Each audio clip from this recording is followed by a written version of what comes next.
I can say for sure that the only time I grew in life was when I faced failures and adversity. Biggest takeaway from civil services is that everyone is equal. Life bada hai, job profession chota hai. Even if you are 60-year-old, 70-year-old, still if you are alive, you have an opportunity. Simple. I learned more from my failures, more from my challenges than my successes. Coming to entrepreneurship, again, entrepreneurship is not for everyone. I think entrepreneurship is as hard as civil services if you want to be a successful entrepreneur. But not trying, being dead before you are really dead, I think that's the worst thing what we can do. And that's what our systems tell us. Don't believe in yourself.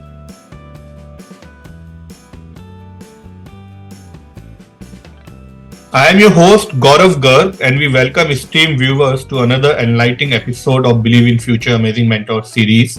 Today we have privilege to have in our midst of true visionary and advocate for change and a compassionate leader, Abhishek Sinha. For his distinguished tenure in an Indian Revenue Service, on his groundbreaking role as a co-founder and CEO of Good Dot. Abhishek's journey is a testament of power of passion, perseverance and purpose. A graduate in chemical engineering from Pune University, his early aspiration led him to pursue a career in public service, culminating in his successful entry into the esteemed Indian Revenue Service in 2010. For 6 years, Abhishek served diligently, embracing every opportunity to contribute to the national's welfare. But it wasn't until 2016 that Abhishek made the courageous decision to pivot from his established career path and embark on a journey of entrepreneurship and advocacy. His decision to leave behind his comforts of a stable job and venture into uncharted territory speaks volumes about his conviction and unwavering commitment to his values. Today, Good Dot stands as a testament of Abhishek's unwavering commitment to his values and relentless pursuit of a compassionate future. With a diverse range of plant-based offerings from unmutton keema to eggless bhurji, Good Dot has not only revolutionized the culinary landscape but has also garnered international recognition in its impact. From being ranked among top in the Food Tech 500 list by London-based Forward Fooding is being held by economists of its contributions to achieving UN Sustainable Development Goals. Good Dot's journey is a testament of Abhishek's visionary leadership and unwavering dedication to creating positive change. So it's a pleasure to welcome Mr. Abhishek Sinha to our show, Amazing Mentor. Welcome, sir. Thanks, Gaurav. Pleasure to be here. So can you recall a specific moment or experience from your student's day that signifies impact your personal or academic trajectory? I can say that I was not really focused during my student days, as in, I was a good sports person and decent student, but I didn't have a clear life goal. So once that decision was not clear, so obviously career goal comes under it. So I was not really clear as to what career I am going to go for. But one thing which was constant was my love for animals. I would rescue them, feed them. So that was a very interesting, satisfying moment for me. Personally, if you ask me, decisive factor in my career and life was in my engineering days in Pune University, where in my final year, I came across research paper from Netherlands on tissue culture based meat. So as a meat eater who was struggling to give up meat while helping animals, I think that was a great moment of enlightenment for me. I felt that, something like this, if it comes about, as a consumer, I'll be lucky to have it. I never thought that I'll enter into this space because there was no plan. But I think that was the pivotal moment in 2003 in my final year of engineering. So I can say that, yeah. So how did growing up in Patna, Bihar contributes to your values and aspirations? I belong from Bihar. My father was a central government servant and we traveled all across India. I think my early form of schooling till second standard was in Patna. And then I moved around the country with my father and the entire family moved along with him. So I did my schooling from, say, Bhubaneswar, Calcutta. I did my 10th from Hyderabad. I did my 12th from Chennai, engineering from Pune. So I traveled all across the country. But of course, Patna being the home ground, the basic foundations were made from the cultural and social forces of Bihar and the family concern. So for that, I think civil services is a very renowned profession in that part of the country. I think a lot of people, young students especially, aspire to be civil servant. So somewhere at the back of the mind, because we had civil servants in our family, so at the back of my mind, I think that was something which was quite attractive as a profession. So I think that really was very instrumental in the initial career choice. So what differences did you feel in education system, as you have told that you have taken education from different part of the country? So what are the major differences do you feel? So I feel the education system is same all across. I can say for sure, especially in the school education, is you can get the best quality education even in Patna or Chennai or Hyderabad. There's not much difference. I think it's at par in all the decent cities across India. I would say even the smaller cities of India. So it's very, very well grounded. I think school education. Of course, what I felt a bit distinguished was Calcutta. Moving out from Patna was the interest in sports and more about the larger awareness about the globe, what's happening. So it was a very fascinating time of my life where, being in Calcutta, a second standard kid coming from Patna to Calcutta with, football loving crowd who were talking about global politics, global sports, Argentina, Brazil. So these were, unknown commodities for me. So that was very fascinating, an entire new world. So I can say that the cultural difference of Bengal, especially in Calcutta, was something which really was very formative in my earlier days, because that was just opening up to the larger construct right from studies. So I think that was very fascinating. But academic wise, I think no difference, Calcutta or Patna or any other city. Yeah. So were there any role models or individuals in your childhood who inspired you to pursue your dreams? Now that I look back, I was not single person who I can call as an idol, but there have been inspiring forces. So my mother there was small booklets from Gita Press, which talked about Adarsh Balak and all those construct, very young, small, very simple books. So that made the moral values. We had moral science, right? But this was more from a personal perspective.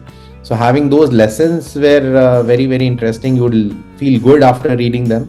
But as you grew on in age, I think Swami Vivekananda, his words through his books, I think resonated with me very strongly. Very strong spiritual leader. I think that was a very strong influence in the early days of my young life. Yeah. So what are some of your favorite activities or hobbies as a child? And do you see any connection between those interests and your current endeavors? I think, as I said, I was not very studious. I only started studying when I thought that there's no other class to be cleared. Like now you have to go into the job market. Only then I got a wake up call. Now, you have to wake up and do something with your life. So that being said, I do believe, I think sports as an activity. I was very good in sports all across various sports. So that taught me a lot. That taught me being competitive, taking losses, realizing that even despite your best effort, there are some other people who can do it better than you. So there's always a scope for improvement. I think that was very, very relevant for me. It was very sweet spot for me. So that's one. The second, of course, feeding of animals, be it birds, squirrels, dogs, cows, bulls. So I think that connected me to something which is beyond the human dimensions. So I think these are the two activities in my childhood, sports and feeding animals, which has impacted me a lot. So did you encounter any challenges or obstacles during your formative years that ultimately influenced your approach to overcoming adversity later in life? I can say that all of us go through various challenges, and the maximum growth when you get is from your failures. I think the bad experiences you have had when the world does not turn out the way you assumed it to be. So there are many, I would say, and I would say most of failures on the sports field, sometimes not doing well in studies, maybe doing some mischief, which resulted in someone getting hurt, and then your parents are reprimanding you for those kind of activities. I think those are the things which makes you realize that you have to have your freedom also, but you have to be aware of others' feelings and their rights. So I think all these things, I cannot identify one particular things, but I can say for sure that the only time I grew in life was when I faced failures and adversity. So can you describe any college experience and how it shaped your personal and professional development? College was the actual time where I woke up from the slumber, which was clearing your classes, going for college. But beyond college, when others were looking at GRE exams and CAT exams and civil services exams or going for clubbing and all that, I would go to spiritual places like ISKCON and some other places trying to understand the meaning of life. Because I was willing to climb the ladder, but Before that, I wanted to know where that ladder will be leaned against. I wanted to have a direction sense. So I think my worst years of my life was in my college, because I was going through a lot of depression, because there were no answers. Even though you had questions, and even the extent of questions were sometimes very borderless, which could go from, you can start with a small construct and go to very spiritual questions, where even till today I don't have an exact answer for many of the things. So, but it was like, if you know, in Hindi there's something called samudra manthan, like when there's a churning in your psyche, in your soul, so many things come out. A poison will come out, good things will come out, bad things will come out. So I think that really made me decide that I'll not do something which the world expects me to do, and which is normally the tick marks of the world, that you have to be successful, you have to have money, you have to have power. So those were not the things which I really aspired for. I really aspired for finding a meaning of my life, and also being connected to the larger construct, not just me being an individual, and through my work or through my prayers or through my efforts. But I didn't have a way how to go about it. So I think that was the entire college period was the worst time and the best time in hindsight. So when you say best time, so were there any mischief activity you were part of in your college life? No, I was not. Actually, not much, except some fights in football ground. I was quite aggressive on the field, so we had a fist fight, a full between the engineering and medical guys. So what I remember being in the college, the only mischief part. But apart from that, I was very simple guy. And in my own world, I think a lot of my batchmates during that time will agree on that not much mischief. Someone who's struggling with life, I think he doesn't have much time. I did mischief in my early childhood, but at that time it was more serious thing. Like, it was about time to get real. So it was more internal. Yeah. So can you describe the early days of your career after joining Indian Revenue Services, and what motivated you to pursue this path initially? So I think I'd like to go before the Indian Revenue Service, because that happened along the way. So my brother, we discussed within ourselves that we are two brothers and one sister, and we discussed that, okay, I was very open-minded. I could even go to do my MS in the US, and the thought was, based upon my final year of understanding, was either go for a tissue culture based research which would help animals through the inspiration I had in chemical engineering paper, what I had from Netherlands. So either I would go outside to do these kind of research out of India, or my brother would go outside of India. And since our parents were settled in India, one of us will stay back. So that was the thing. So when my brother really decided that he's the one who wants to go out to US to pursue his PhD and MS, so I thought that, okay, now I need to do something in India. So I didn't have an idea of research openings in this space, because this was not as developed. Even till today, it's not as developed as in the Western world. So then I came back to my grassroots that, okay, now that I'm in India, I think how I can make my life meaningful. So I thought about joining civil services, going to the villages, working for poor people and young children, those kinds. So that's why when I started preparing for civil services. So along the way, and civil services, it's a long effort. You don't necessarily crack it in the very first attempt. So what I did was I started preparing, attending other government exams also, just as a refresher course, just to understand how competitive exams work in the space. So I joined Section Officer Indian Audit. I joined MSTC, which is a subsidiary of Steel Authority of India, as a management trainee. Then I also cleared Central Police Forces, CRPF Assistant Commandant exam. Didn't join that. Joined a couple of them, but CRPF I didn't join because I got a 1-year extension for preparing for civil services. So that's when I prepared and I got through Indian Defence Account first in 2008. And then after going for the training, gave exam again and got Indian Revenue Service Income Tax. So that was in 2010 when I joined Income Tax. Amazing experience. I think apart from my formative age of early childhood and my age of introspection in my engineering, I think my experience, the 6-year experience, or rather you can say 10 to 16, 6 years experience of IRS gave me the tools to even handle the challenges what I had as an entrepreneur. I say this is one of the best service in the country, with a balanced life and a good opportunity to contribute to the national development. So I was really happy there independently, but it didn't synchronize with my goal of helping animals directly. So that's the reason I left the service. So how did your experiences in civil services, particularly as Deputy Commissioner of Income Tax, prepare you for transaction into entrepreneurship? Biggest takeaway from civil services is that everyone is equal. And why I tell you that, I'll take you back to my engineering days. We had this different committees in engineering days where we would invite, I was part of one of the committee where we would invite the CEOs of top companies to address the students. So we invited, from Tata and other places, the CEOs, and in fact, they came to the colleges. And when we were doing that, and suppose I enter their offices to invite them, and we invite them and hear them in the auditorium, they would appear that they're coming from a different world. These are the guys who are at the very top, and I don't think so ordinary mortals like us could really reach those levels. We can do well in those companies, but not reach the ownership level or maybe the CEO level, those kind of designations. So that was one.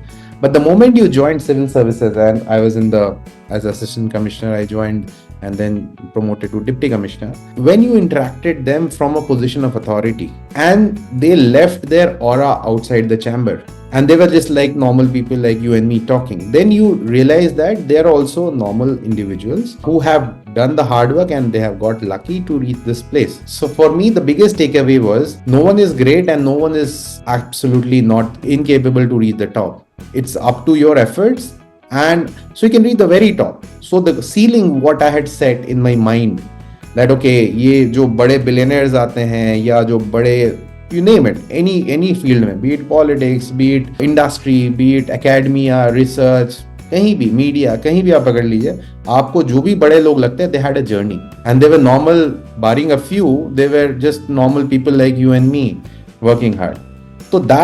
So I don't get overall. Even if someone the biggest or the authoritarian figure, or maybe the biggest or the billionaires sit across the table, you respect them for what they have achieved, but you also respect yourself for what you can do and what you are thinking. So it's a scale may be different, but people are the same. तो ये सबसे बड़ी learning मुझे लग रहा है कि अगर ये civil services में नहीं आता तो ये confidence शायद नहीं आता. So can you recall any specific moment or experience from your early career that tested your resilience and determination, and how did you overcome it? When you are in the Indian Revenue Service, I think there is a lot of responsibility on your shoulders, because then when you're trying to find some non-compliances of tax payment, and at a senior level, at an IRS level, you deal with hundreds and thousands of crores of worth of default. So, and then you also plan maybe some of the actions which are taken. So obviously we can't take name because these are like proprietary and sub judice matters, but obviously there were some pretty big conglomerates, global level conglomerates, whom we had to plan activities and raids. There you have to be very careful that you just can't land in those companies without having any reasons and without getting any results, because many of them are listed on share markets, and any wrong action can wrongfully impact their share prices, can wrongfully impact their market image. So you have to be very careful. And again, many of the bigger companies have got good clout in the other sections or our administrative hierarchy or maybe the political hierarchy. So to find that right pain point, right evasion stuff, and really go out of your zone, comfort zone, and risking your immediate image or your, I would say, at the risk of getting some negative publicity, you go ahead and do it. So there you have to maintain the secrecy of the operation, because with the bigger clients, the operations are very, very large. It's not like one person, I can just do it. There are hundreds of people who are into this operation.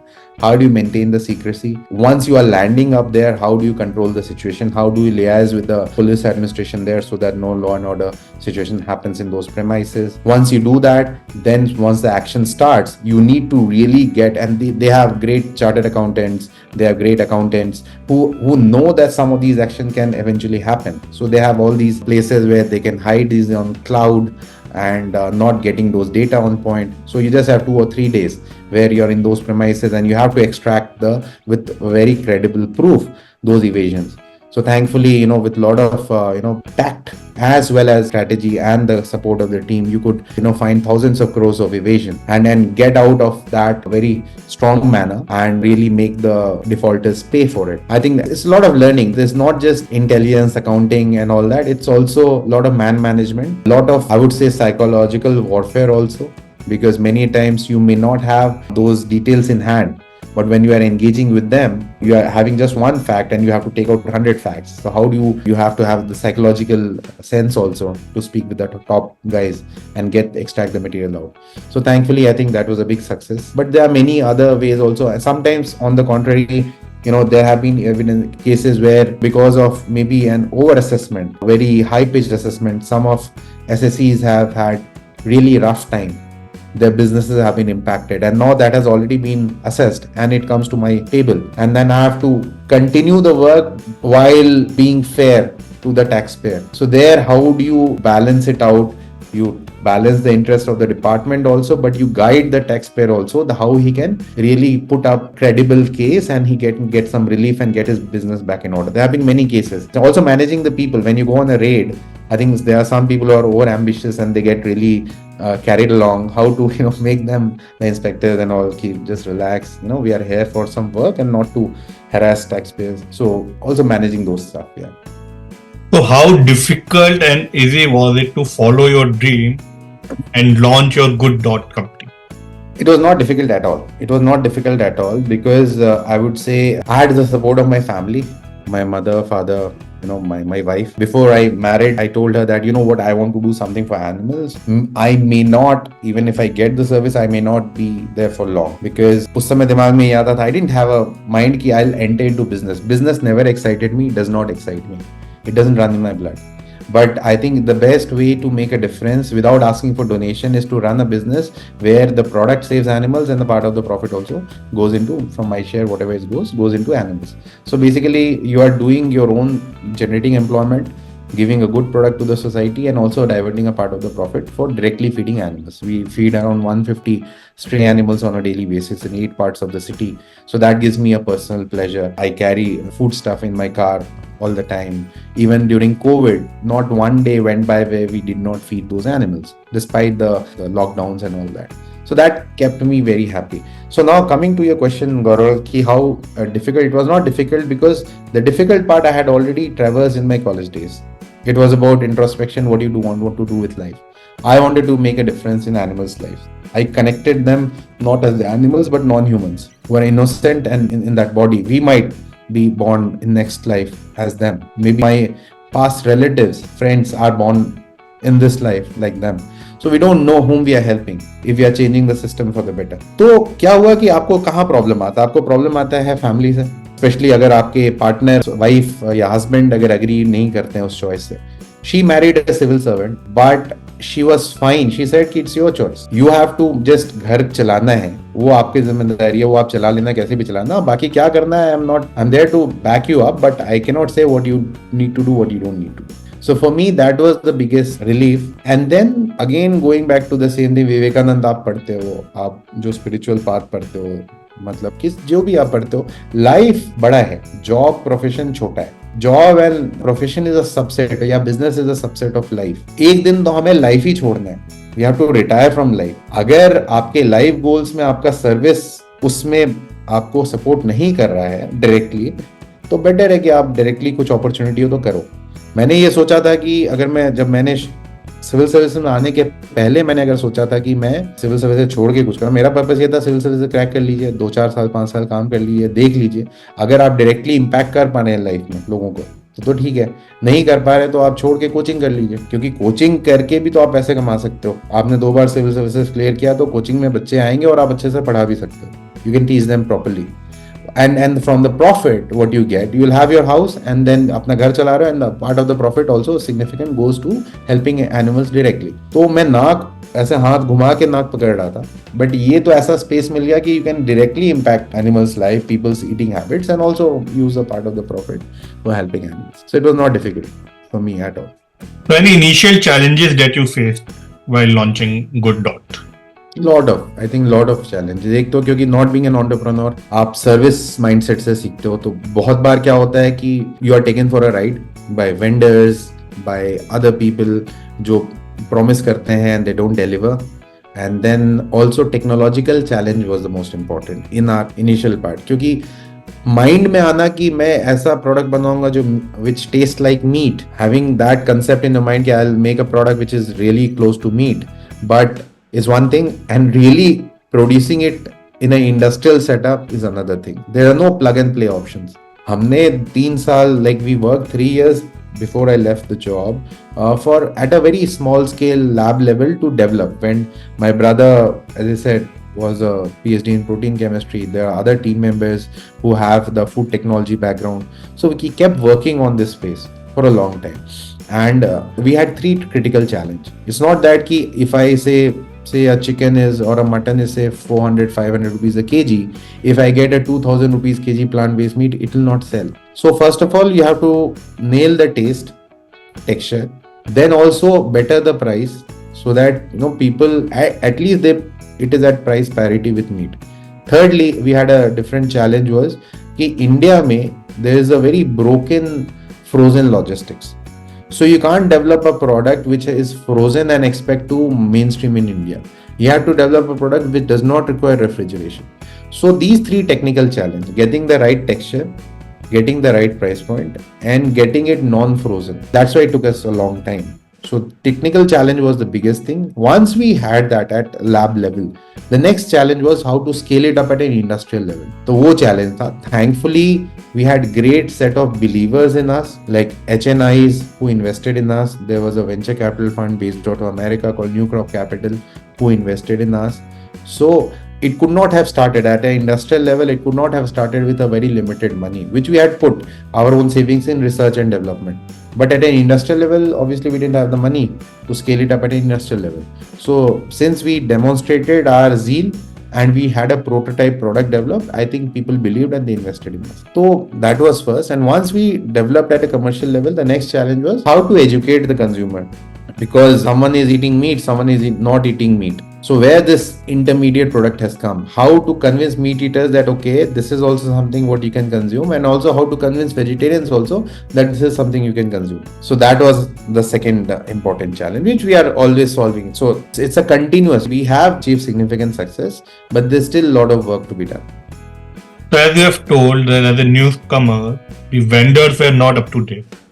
So how did you build credibility and establish your brand in a competitive market? And how did you basically streamline your vendor problem?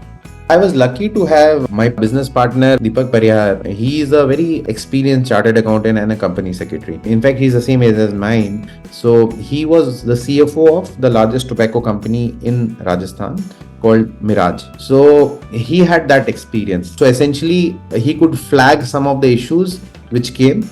And the thing is, us also coming from a civil servant, like me coming from a civil services background, people took us seriously. So we knew the law also. We don't want to exercise law where to anyone's disadvantage, but we should know law good enough so that no one takes advantage out of us. So it was very clear. We felt that, when some of the, initially it was not, subsequently we didn't have that much of a challenge, but initially, when there were some challenges, obviously we also gave some indications that there are legal routes also, which can put them in big trouble.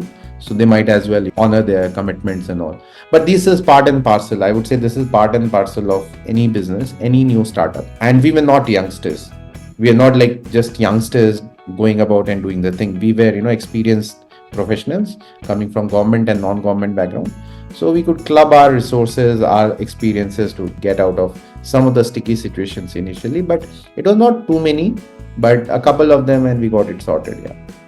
So what do you think about your product? Are your product acceptable to vegetarians also, or non-vegetarians only the target market that you are targeting? I would say most of our consumers are meat eaters, and initially we named our product as vegetarian meat. Initially, the reason why we named it a vegetarian meat, so that our brand was not known, and obviously suppose any product from say Good Dot lying on a shelf which is like a meat but named as say maybe soya bites, so no one will understand what this product is. Think as if soya milk or peanut butter, right? If it is sitting on the shelf and it is saying peanut maybe paste, so you would not know what is the application. When they say peanut butter, you know कि इसको bread में लगा दे, you'll have to put it on the bread. Or soya milk, you can drink it directly, or you can put some chocolate or put in a chai, tea or a coffee. So you know the application. So that is why we named it a vegetarian meat to begin with. And now since it was term meat was used, so a lot of vegetarians would get scared to try the product. Obviously meat eaters, some of them will be amused that vegetarian bhi or meat bhi, ye to joke tha, ye to product le aaye. So that is where, but some would go ahead and try. So hamara initial sales, and right now also most of our sales is happening in south of India, east of India, northeast of India, with a very heavy meat eating population. But based upon the response we got, we came up with another product. I'm talking about the second product way back 5 years back. We named it Protease. So it was more appealing to vegetarians. It was not very meaty, but it was very high in protein, better than soya chunks and other things, and we are selling very well. So now our strategy is right now is move away, especially in India, from the term meat. Let consumer compare it with meat. If I've tasted it, it tastes like meat. Let the consumer say that. We are saying it's a high quality veg protein where everyone is invited. A meat eater can also eat it, and a vegetarian or a vegan can also eat it. So that's the evolution. I talked about how you create a category, you develop the product, you improve the product, but you also improve your branding and messaging as you grow now. So what do you think? If you get hold of time machine, would you like to go back and become revenue officer again? No, not at all. Not at all. Well, I would do this repeatedly over and over and over again, for sure. There's no doubt in my mind. Yeah. So looking back on your journey, what lessons did you learn from early days of your career in building Good Dot? And how have this experience shaped your approach to leadership and business today? I think every youngster should do an introspection. See, all of us have we are here on earth for some purpose. And neither your school, nor your friends, nor your family, nor your office colleagues will tell you what that purpose is. You have to find that out yourself. I'm just going back to the basics before I answer the specific. And that I am telling you, that will be a painful process. You won't sit today, introspect, and in 1 month you'll get an idea. Because while this battle is going on, you also have to clear your classes. You have to take a job. You have to do your stuff. So this is a very lonely battle all of us need to fight. Right? And that's a non-negotiable. You have to fight that if you want to make your human life count. There's no other way not to fight and go through that depression, go to that confusion, and finally get that idea out of it. I'll give you a trick. Essentially, how I found that this is my calling was, even say when I appeared in UPSC interview and it went really well, I knew I am going to crack it.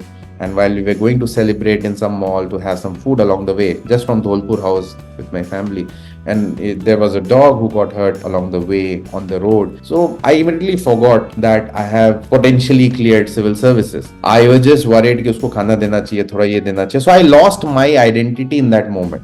So even I would learn to make roti in my school days to feed squirrels and birds, because I would feed all the roti made by my mother. And she would say it takes a lot of effort to create that. You give 1 or 2, why are you giving 25, 30? So I'll get up early in the morning, make the roti and go to the terrace and give to feed these in my school. So I knew that no one is asking me to do, and while I'm doing it, I'm not expecting anything. And I forget that I am in, say, a school, or I have to do something, or I have cleared IAS, or I'm about to clear IAS. I am in the moment. So these are like spark. Maybe it can be music for you. It can be cricket for you. It can be helping elderly for you. It can be maybe even earning money for you. Not just I'll flaunt the money. Just earning this itself just gets me a high. Whatever, I lose myself. Those are very internal drivers. So I only have a process as recommendation. I don't have answers. So वो spark है. वो बहुत temporary sparks hai. Like it'll just come and it'll go. So you keep a watch about those sparks, which makes you really immerse yourself, lose your identity in that moment. For me, it was about feeding animals. When I'm feeding animals, office mein who's waiting for me in the office, what's the revenue this month, it doesn't hit me. I'm just looking here, this poor chap is hungry and I'm feeding, and I'm not expecting anything. Someone will click me and say he's doing good job, or this God is looking after me and he'll return me. No, nothing of that sort. It is something which I feel and I'm doing it just for myself. So once you do that, then you decide आपको job करना है. देखिए, I had to clear my services. I had to clear my engineering exams while I was struggling internally. So I am saying that you have to struggle. This internal struggle करना पड़ेगा. नहीं किया तो start कीजिए. Earlier the better. And it's never too late. Even if you are 60-year-old, 70-year-old, still if you are alive, you have an opportunity. Simple. One day of introspection will only help you further along the spiritual path. So I think that needs to be mixed.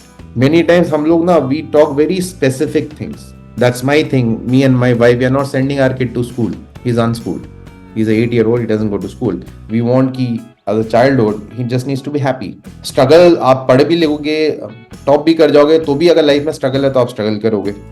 तो struggle तो है ही, but you should know yourself and you should be happy in your childhood. So that's why she's teaching at home the kid, and he goes out to play badminton, plays with his friends, socializes, but not in a very competitive way. We don't have to be we have our own journeys. So can you share any specific skills or knowledge gained during your academic journey that have proven invaluable in your entrepreneurship journey? Not studying till the last day and hustling your way through. करना है तो अब पानी sir के ऊपर चला गया, अब करना है तो करना है. So eventually, and you could do it. Even in my IRS days, we had departmental exams. I would not read till almost the last moment. In Good Dot, I have worked the hardest, more than the civil services and other. But here, I don't feel the hard work.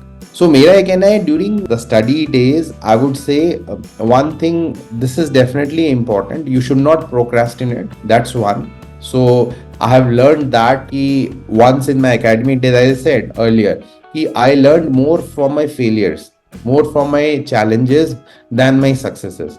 I would play sports, I would not study. Always I would be in the top, say 5 to 10th rank. I would never be in the top 5. But while playing, I think as destiny would have it, I topped my school in 10th. On South Zone DAV में I topped in 2 or 3 subjects. So that वो last moment में पढ़ के ही आया. But you realize that that didn't work in engineering. I was just scraping through. So you realize that यार what could work earlier may not really work later. So that's what I learned. But you learn during that. उस negative में एक positive ये था कि you could handle stress. Option नहीं है. अब मैंने कुछ नहीं पढ़ा है, अब कल एग्जाम है, अब पास तो करना ही है. तो and you know कि you're just 12 hours or 24 hours and you go through that pressure. Keep the pressure aside and you focus on that and you complete that. I think a lot of students in engineering do that. And वो क्यों करते हैं? It's not that they are not capable of working hard. It's just that it's not exciting enough. Before, जब तक पानी sir के वो excite नहीं कर रहा, तो लेकिन अब करना है तो करना है. So I think they are capable of keeping the stresses aside and focusing and clearing at the very last moment. Imagine कि अगर वो ये last moment पे करके clear कर सकते हैं and they can handle stress, if they are aligned to their interest and they are working every day, वो कहाँ तक जा सकते? Not a very conventional learning, क्योंकि I come back to the same consistency कि I was not a good student most of my life, but intelligent था इसलिए कर पाता था. I take it for me कि I was thank वो genes था, वो parents ने दिया था कि intelligence था तो कर लेते थे, लेकिन interest नहीं था. So can you discuss the role of innovation and sustainability in your business model? Yeah. And how do you envision these factors shaping the future of the industry? I think it's very innovative. I think very sustainable. And don't take my words for it. Essentially, the economics unit of Economist Global, London-based, they have cited Good Dot by name as 3 global best practices to achieve sustainable development goals of United Nations. And can you imagine where Danone, world's largest dairy company, is one of the 3 best global practices. And a small company based out of Udaipur by name has been cited for promoting affordable plant protein in developing country like India. That's the important, affordable plant protein. So plant protein has got a great environmental footprint because animal industry is one of the top contributor to greenhouse gas emissions. It is close to transportation. Global जो transportation है, उससे जो greenhouse gas emissions होता है, at par, in fact, a bit more animal industry करता है. So if everyone starts, I'll give you some data points. For example, meat consumption in India is around 3.8 kg per person per annum, right? America is 128 kg per person per annum. Europe में 60 है. And still everyone is worried कि climate change because of meat eating इतना ज़्यादा हो रहा है. So much of climate change because of meat eating. Imagine if India with 1.4 billion population goes from 3 kg or 3.8 kg to 60 kg per annum to 120 kg per annum. We will cook up the planet. So we need products which can give an alternative to heavy meat eating. So that is where I think our company and similar products of other companies are very, very relevant. You'll be surprised that in Germany, in the environment ministry, every function since past so many years, no meat is served because meat contributes to global warming and our products helps in reducing the consumption of meat. So this is where the sustainability action comes. We have also been nominated by the Earthshot Prize by Prince William's Foundation. So I think it's obviously there are other companies who are also nominated, but we are one of the global nominees of that. So that just shows that other people are realizing that we have a strong claim towards sustainability. Having said that, our company is all about animals. That's a positive externality. Space is such that it will contribute to environment sustainability. So, but that's not our drive of Good Dot. Drive of Good Dot is about a more compassionate world for animals. Right now, we are comfortably talking to each other, well fed, well slept, well rested.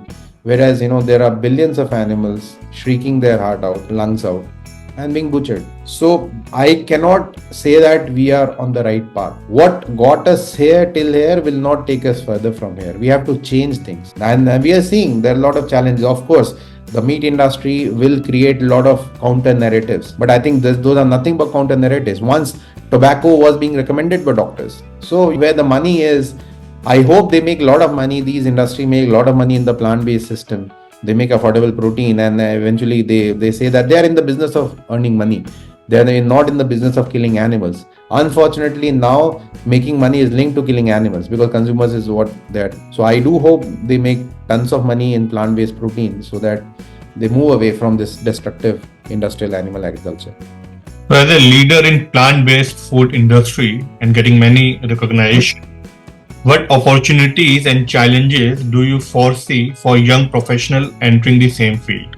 I think right now the space is small, but it will not remain small for long because plant-based industry or plant-based meat industry is addressing a very big global problem. The total addressable market, if you look at, obviously it will never happen that you are going to switch, completely replace meat. Hopefully it happens in our lifetime, but if we talk practically, it will go along with meat. 1.4 trillion or 1.3 trillion dollar annual revenue. That's the industry.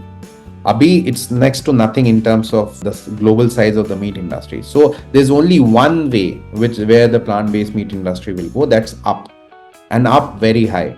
So having the right skill set, both in terms of technical skill sets, also understanding the branding, the positioning, the marketing. So I think there could be a lot of opportunities. There could also be opportunity of having food outlets based upon these proteins and giving consumers very, very interesting offering. So you have a lot of products which like soya chap in Delhi and around, where a lot of people are making a lot of money. So I think plant protein also they can customize it and put it in those shops, set up their own shops. So it depends upon from which field they are coming in, but there will be significant opportunities going ahead, and there are still opportunities right now, but I think it's only going to increase as we go along. So what advice would you offer to students considering a similar career path? So they are different. I would not suggest everyone to clear services and give it up. So I think like for me, that's my path. That's my journey. But I think civil services is probably the best service in India even today to make a difference if you're looking for a job. I think right from IAS, IPS, IRS and other central services, there is enough resources in your hand. There's enough authority in your hand. There's enough network in your hand to really make a difference. Of course, you can get bogged down by the office politics. You can get bogged down by maybe your mismatch between your expectations and the ground reality. But that is where the real opportunities and the real heroes come about. I think civil services is such a great path that immediately for maybe a young student traveling in a bus in Mukherjee Nagar or Rajendra Nagar or in your own city can sit in a cabin where he has the entire city to look after in just a matter of 1 or 2 years after training. So I mean to say nowhere in the world such a platform exists as far as I know. So I think it's a great service provided it is aligned with your interest. Suppose you want to make a lot of money, you want to travel the world. So then again, and there can be other expectations. So maybe that is not something which is directly provided by the civil services, except Indian Foreign Service where you travel across the world. But money-wise, I think that's not the best career path you can choose if that's your drive. So I would say one thing for sure, civil services is a great service, but it's also very competitive. I think a lot of youngsters work hard, but many do not make it. and they lose, say, 4 5 years of your prime productive years, and then they go back to the job market, and then they have this hurt of not clearing services also. So you have to be ready for that kind of a sacrifice, and not ready mean just putting it at the back of mind, okay, I'm ready, but possibly I'll still make it. That's not the facing the truth.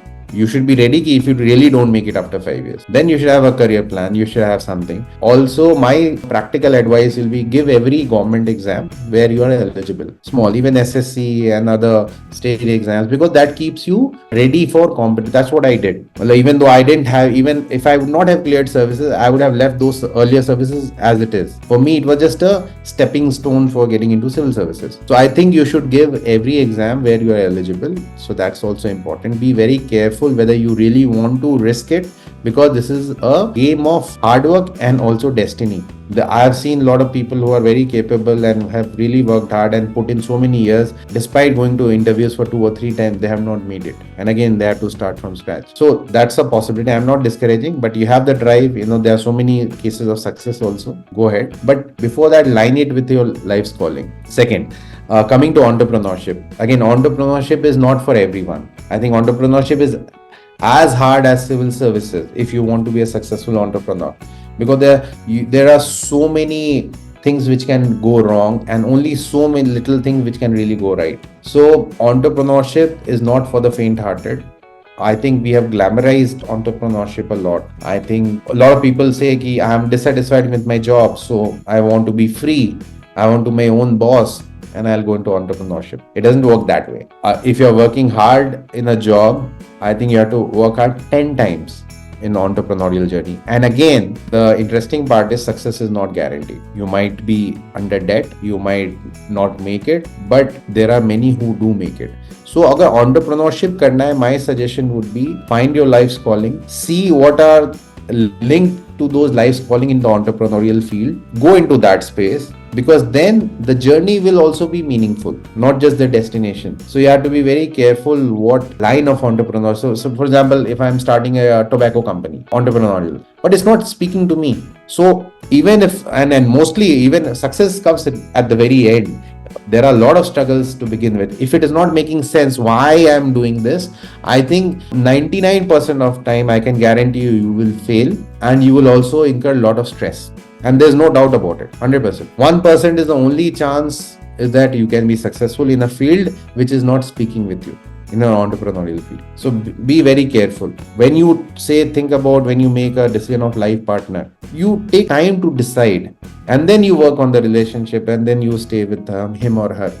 So why even in entrepreneurship? Because then you're going to stick with it hopefully for life, at least for a decent part of your life. So don't just jump on what is trendy, what is gathering, venture capital money, or which is seen as being a successful space to go. I think what looks trendy, I think the time is already gone. People have already cornered that space. So I went a bit long because I think it was important for both sides, for civil services and entrepreneurship, people to be clear. There's not a bed of roses anywhere. So looking back on your journey from a student to a successful entrepreneur, what are the most important lessons you have learned, and what advice would you like to offer to students embarking to be an entrepreneur just post-graduating? Post-graduating, if you are just immediately going to entrepreneurship, I think start small, learn your way, be okay to fail, because you may not have the real world experiences, but there's so much of information right now which was not existing earlier when we entered the space, or when we were in student days. Now you can look it up. There are so many opportunities of entrepreneurship and so much information with programs like Shark Tank. I think you can understand, it's like a learning. Watch those episodes. Indian Shark Tank, US Shark Tank, the Canadian Shark Tank, Australian Shark Tank. Just watch them. You will understand. You will not commit mistakes which others are. Then you'll also see what investors are looking for, and also understand whether you want to raise investment or you want to do a small organic growth, because some businesses are not meant to take investments. So these programs will teach you. So I would say immerse yourself in these programs and gain insights, understand challenges and success, and also follow up whoever company has appeared in Shark Tank, what they are doing right now. So you'll understand in real life business what's working, what's not. Go with a positive mindset, be prepared for the worst, but hope for the best. I think that's what I would say. So, in hindsight, what do you believe were the most critical factors that contributed to your success in clearing UPSC examination? And how can aspirants leverage these insights in their own preparation?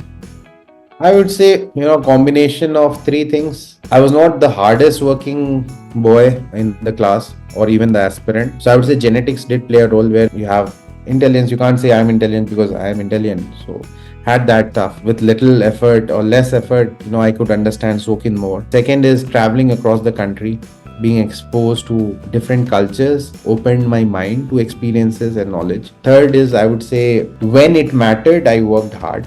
So you just can't say that you're just being intelligent, you will clear civil services. That doesn't happen. When it mattered for 1 year, 1.5 years, I did work very hard. And finally, no one can claim that in civil services I deserve, so I got. I think there has to be some divine grace. It's a lottery. Even if I am good, there might be others who are better. And even if I have written a good answer, maybe the evaluator might not give me good marks, or the interviewer may not give me good marks, because 1 or 2 marks here and there, you're out of the list. So I can say for sure that a mix of hard work, a bit of intelligence and destiny is what helped me clear civil services. And I think that was a major part of my journey, because those civil services days, even clearing that gives you a lot of confidence. So, while starting your entrepreneurship journey, were there any advice that you received? I received a lot of advice. I didn't take any. In fact, there was this astrologer, a famous astrologer, some of the cabinet ministers. He said, I think your life will get spoiled and other things. And when it's uncertain, I also don't know what's going to happen. I have not left the service. He came in and my family is sitting. My wife is sitting. My parents are sitting. And he's a big astrologer. He saw my whatever horoscope and said, ki nash ho jayega, ye ho jayega, wo ho jayega. I let him, okay, Swamiji, theek hai. The moment he went out, I just tore the horoscope. I said, you know what? God has put this thing in me, in my heart, to help animals. And even if I get lost, even if I get destroyed, it's okay. That's his shit, not mine. I'm just trying to follow. The only thing what I'm doing, I'm letting myself go. Ab andar dala hai, if he has put so much of thought and introspection in my mind, if I don't listen, I know I'll retire Director General or Chief Commissioner or whatever. I'll retire and I'll have a great life. 60 may retire. But then on my deathbed, can I be satisfied? I would not be, because I have created this, as I say, Samudra Manthan in my thing, and something came up. So I have to follow that voice. And also, it is also for the next generation also. So what has happened? Matlab, hum log kyun I, me, myself? Why we are doing I, me, myself? We are the same set of people who count, say, Gandhi, Bhagat Singh, Netaji, Lakshmi Bai, Vivekanand as our ancestors, Buddha. So what has happened to the current generation? Why we can't think big? Why we are putting limited? I might not achieve. I may not even have achieved. I will die without even achieving. But not trying, being dead before you are really dead. I think that's the worst thing what we can do. And that's what our systems tell us. Don't believe in yourself. So we have to believe in ourselves. There's no other way. Because when you close your eyes finally, I think you're on your own. So it doesn't really matter. So now we'll start a rapid round. Yeah, okay. Most influential figure in your life. Swami Vivekanand. Best way to handle politicians. Ignore them. Biggest lesson you have learned from your journey. Life is the most important thing. Favorite quote or motto that inspires you. No specific quote, there are many. Preferred travel destination. I think driving in and around Udaipur, where I am staying, I think that's the best thing. Just very relaxing. Favorite aspect of UPSC service and entrepreneurship journey. So different. UPSC gives you confidence. Entrepreneurship gives you your own directional meaning to your life. Proudest moment in your career. Proudest, I would say, addressing the Parliament of World Religion in Toronto. In 125-year history of the Parliament, the first vegan banquet was happening, and Woodward was the only company which was served at the Parliament. And addressing the Parliament attendees about ahimsa and what our company stands for. I think that is the proudest moment for me. So at last, one line that defines you. Animal lover. So as we conclude our insightful conversation with Abhishek Sinha, let his journey serve as a source of inspiration for us all. In a world fraught with challenges, Abhishek's journey reminds us for the transformative power of compassion, innovation, and unwavering determination. May his example embolden us to pursue our passion, challenge, and status quo, and strive towards the future defined by empathy, sustainability, and positive change. Thank you for joining us on the Believe in Future Amazing Mentor series. Stay tuned for more tale of vision and indominant human spirits. Thank you, sir, for your precious time. Thanks, Gaurav. It has been a pleasure speaking to you. And hopefully, the viewers do the best in their lives, and my best wishes to all of them. Thank you very much, sir. Thank you.